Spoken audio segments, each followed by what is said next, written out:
Hi, my name's Campbell and I'm a medical illustrator and animator, and welcome back to my channel.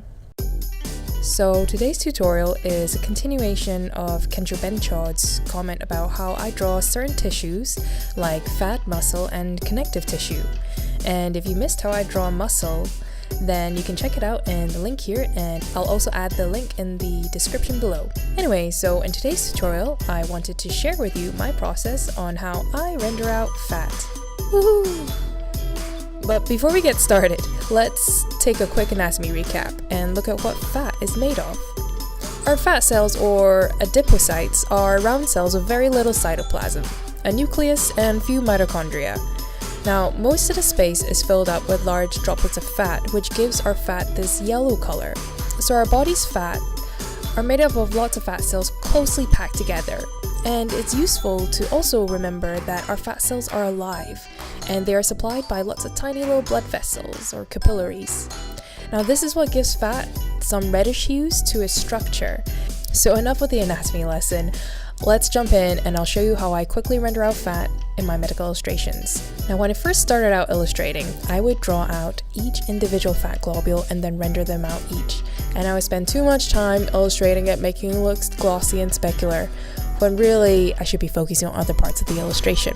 So let's delete that time-consuming method and set up a new layer. I'm going to use this brush that's pressure sensitive, and we're going to do a few brush adjustments. So let's open up the brush panels. Let's drag it over here. And what we're going to do is increase the spacing. And we're also going to adjust the size jitter, but in healthy fat, adipose tissue vary only slightly in size, and it's in pathological conditions that they vary quite dramatically. So let's keep it healthy for now and just increase this slightly. Now we're going to click on scatter both axes and increase the count. Now when you test the brush, you can see that it's producing a kind of globular effect, which is great, and this is what we're looking for. But it's still not looking quite like fat, so we're gonna do some color adjustments. And we can also implement this into our brush using the color dynamics options.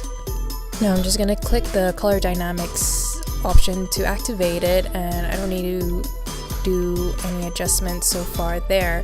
And I'm going to use this red and green to show you what effect that has in terms of your foreground and background color. So what I'm going to do here is I'm going to choose a yellow and an orange hue that's closer to the red color spectrum. Remember about the capillaries and the blood supplying your fat tissue, and it's looking a little bit better.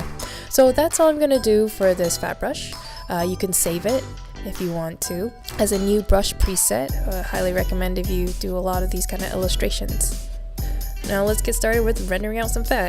So what I probably do is start off with some swishes like this with the brush, and I've pretty much just laid out my fat globules. Great. So all I need to do now is to add in some shadows to give it some form, maybe pull out some details and add in some glossy highlights.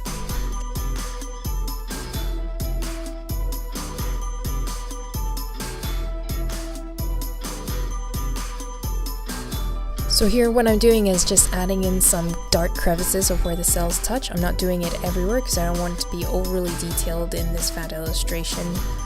Just randomly picking areas and to give the illusion that this is like a solid compacted tissue. And when you start adding the highlights in, this is where you can see the structure starting to take form. Now fat is a pretty wet tissue, and I guess juicy is a word to describe it. Anyways, glossy highlights work really well for fat tissue, and you can build this up with lighter colors and then make it pop by using pure white for the most glossiest and juiciest part of the fat cells.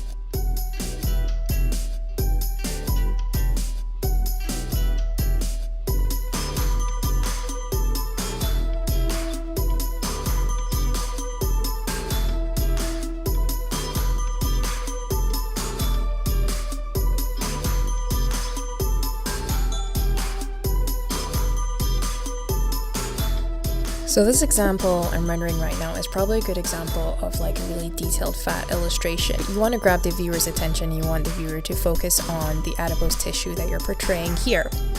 Now you can continue rendering this out and making it look like its own illustration asset. For other times where you're rendering out fat in conjunction with other tissue types in an illustration, you probably don't want to go into this much detail. However, you want the tonal variation, and you want to portray that globular look. Well, you can do that with the same brush effect. All you have to do is adjust some settings in terms of the softness of the edges of your brush, and I'll show you the difference there using the same brush.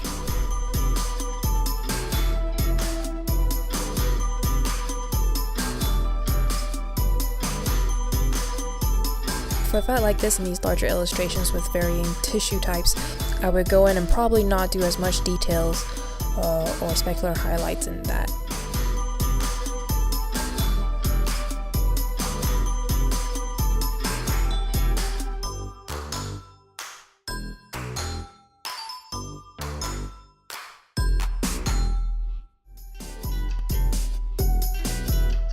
Anyways, I hope you enjoyed this quick tutorial. Thanks so much for checking it out. Feel free to comment below if you have any suggestions on making this better, or if you have any suggestions for other tutorials.